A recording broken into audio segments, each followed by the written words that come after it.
What if you found out that the gene responsible for killing your mother, your grandmother, and your great aunt was living within you?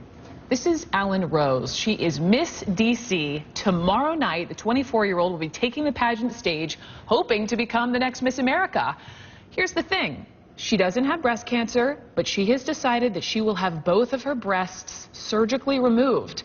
You see, Rose has a genetic mutation, which means there is a good chance she could develop the disease.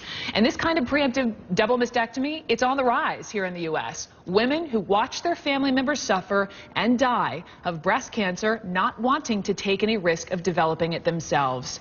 My next guest is Maggie Smith. She is a mom. She is a wife, soldier, marathoner. Maggie inherited this gene. It's known as BRCA2, and because of that, she decided to have both of her breasts removed and undergo a full hysterectomy. So Maggie, welcome. Thank you. Before we talk, you shared a photo with us, so we can share it with those who are watching. But just a quick warning, right. You're about to see Maggie after her double mastectomy. So let's show it. Maggie, this is you after your surgery. You were cancer-free. So explain to me why you wanted to do this. My mother has been battling breast cancer for about a little over 20 years now. She's in her third actual physical battle right now. My aunt passed away from the disease, my Aunt Chris.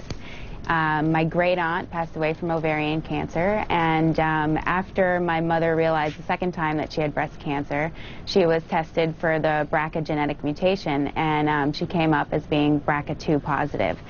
About 5 years later, I was given the opportunity to be tested myself, and over those 5 years, I had debated what course of action I was going to take. And well, did you pause, Maggie? Let me just jump in. Was that something that you, I mean, I imagine that's the kind of thing, a test to find out if you have the gene would take a minute to think about. After I got the test, it took about a month until I decided, and then I was in surgery. But over those 5 years, I had thought about it. There's a lot that goes into it. A lot of women define themselves as a woman is by their breasts, and breasts are part of what makes up their image of themselves as a woman. I'm an athlete. I am a soldier, so I wear a uniform, and then I'm a mom, and I have my daughter to think about. My husband was extremely supportive and was not worried about it. I chose. Yeah, he's very supportive. He still is, and we have. I think he's glad with the decision that I made. Yeah. It's a burden to bear to know that you carry that gene and not do anything about it. I can't imagine. And I was just curious if there was any kind of recommendation as far as, what do people in the medical community say, if you find out that someone in your family, or you have this gene. And so we reached out to the medical unit, and they say for women with this BRCA2 gene, the surgery to remove breasts reduces the risk by up to 97%. And if you remove your ovaries, it reduces the risk of breast cancer by 50%. And just again, to your story, not only did you have your breasts removed, I mean, hysterectomy, Maggie, is major surgery. Yeah. Major. Yes. Why take it that far? I kind of decided that I would do the whole shebang. The whole shebang, she says. The whole shebang. And I did it, actually, my hysterectomy took place on my 30th birthday, so it was kind of a welcome into... Yeah, it was. It was start of a new life, I guess.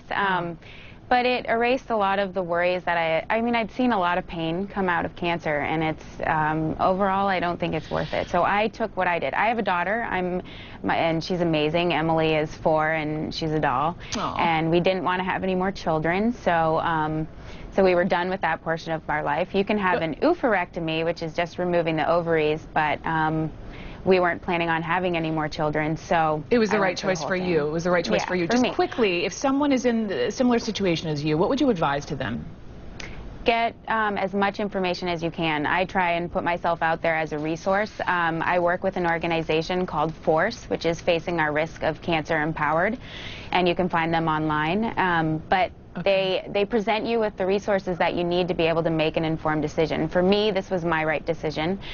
For somebody else, it might be increased monitoring or increased surveillance type thing. So it's really individual. Maggie Smith, thank you so much, and our best to your mother. Welcome.